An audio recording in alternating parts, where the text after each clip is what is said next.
Everyone, welcome back to Amel Diaries again.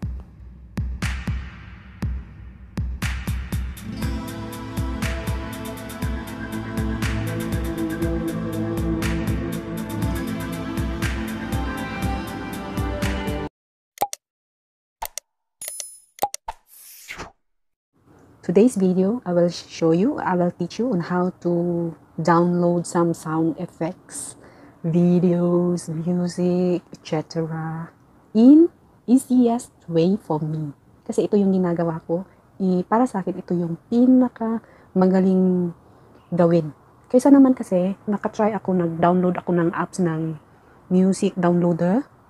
Tapos, okay naman siya nung una, pero nung nakatagalan na, Diyos ko, pag-search ko ng kanta, minsan hindi ko mahanap yung totoong singer, minsan nahanap ko yung singer, pero iba yung kumanta. Sing tonado pa naman. So, ang ginawa ko, nag-research naman ako kung ano yung the best way. So, para sa akin, ito yung pinaka madaling gawin. Ang ginagawa ko lang dito is copy and paste. Copy and paste. Copy and paste. Copy and paste. Copy and paste. So, ituturo ko sa inyo kung paano gawin. Let's go! Samahan niyo ko. So, ito, pasok tayo sa YouTube. Maghanap tayo ng music. Halimbawa, sound effects. Search natin sound effects. Sound effects. Okay. Ayan, sound effects, YouTubers use. So, hanap tayo ng seconds lang. Ipapakita ko lang sa inyo kung paano mag-download.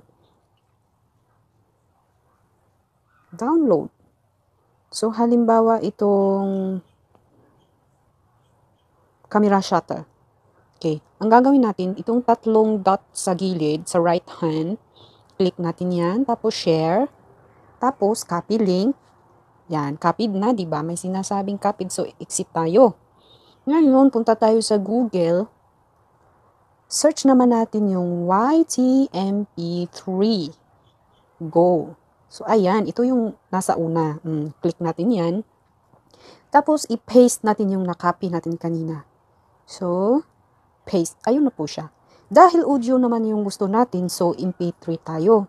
Pag gusto mo naman video, punta ka sa MP4. So, punta tayo sa MP3 kasi sound effects. Kailangan natin yun pag mag-edit tayo ng video.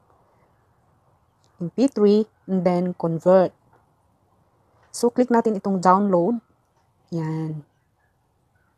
Ayun, may check na po sa taas. Naku, cancel mo lang yan kasi budol yan. Yan, budol yan. X lang yan.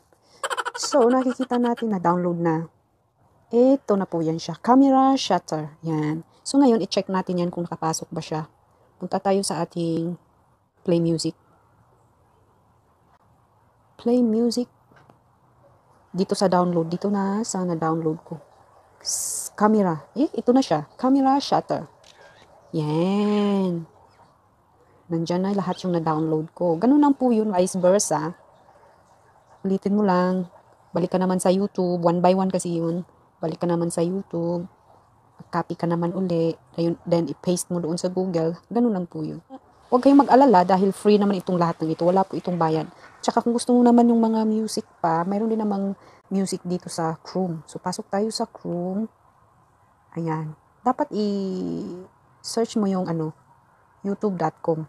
youtube.com. So, go.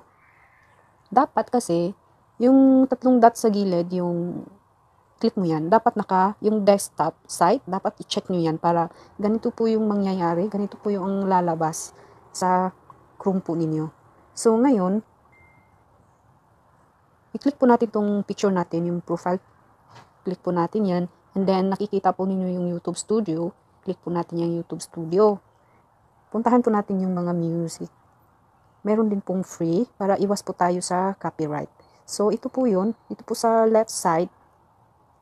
Yan, merong isa pang picture na dyan. Merong videos, dashboard, analytics, comments. Meron dyan, may dollar sign, ito yung music sign. Click po natin yung music sign. Marami po dyan mapipili na mga music kung gusto mong i-download para sa iyong pag-i-edit ng video. Ayan. merong music sound effects. Ayan, mga free po ito lahat. Dito po ako kumukuha kasi mahirap ng copyright. Ayan. Meron po. Kung gusto niyo pong i-download, click niyo po dito sa right side. Yung may arrow po dito sa right side. Kung gusto niyo pong i-download at gamitin, free po lahat ng ito. Ayan. Meron pa pong sound effects. Gusto niyo, search niyo lang po dito kung ano po yung gusto niyo i-search. Ganun po yun ang mangyayari. Ganun po yun. Ganun lang kadali. Oh, di ba? Napakadali lang. So, kung meron pa kayong katanungan, please comment down below. At saka wag niyo pong kalimutang mag-subscribe sa aking channel and click the bell button to get more notifications when I upload new videos. Salamat po!